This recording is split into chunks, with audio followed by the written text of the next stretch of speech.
Next is Penkoski.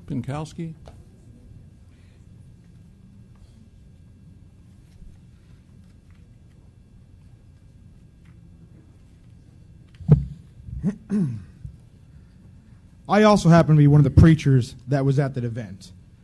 Now, it's been stated by numerous Christians and conservatives that the LGBT are coming for your children. I disagree. They're not coming for your kids. They're already here. And I'm here today to talk about the drag queens that at your Pride event in September. Last month, at your meeting, this group of reprobates stood up here and bold-faced lied, and they are still lying, telling you nothing inappropriate happened at their Pride event. We have video, and I know every single one of you saw that video because I sent it to you, of drag queens squatting down in front of a child's face and shaking his rear end in said child's face. Drag queens stripping on stage, and no, they didn't get naked, but they did remove clothing and accept dollar bills from children, turning that public park into a strip club. The head of this LGBT activist group here stood here and said she agreed that adult entertainment has no place in public venues and should be off limits to children. And I could not agree more. These activists claim that their events are family friendly.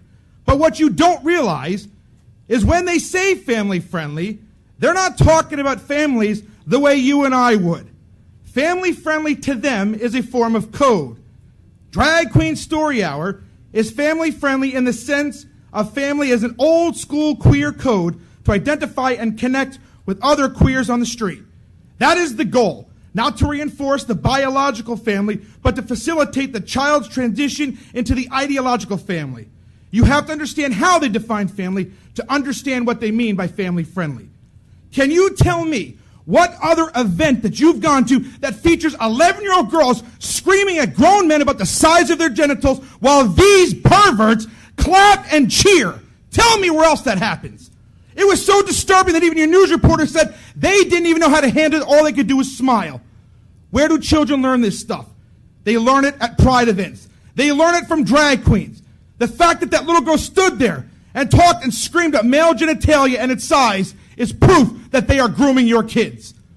How about the video from Crossing Second from the other night, where a drag queen put his head in people's laps while teenagers held up dollar bills to give to the drag queen, while the drag queen stood there and spread his legs in front of two giggling little girls. And I know you all saw that video as well. We have allowed deviants and perverts access to our children, and it's like Satan took 1 Corinthians 6, 9, and 10 and used it as a blueprint for modern-day America. The LGBT can say whatever they want and cry homophobia, and people buy it hook, line, and sinker. I've talked to Liberty Counsel, and if you pass an ordinance, they will consider defending the city for free.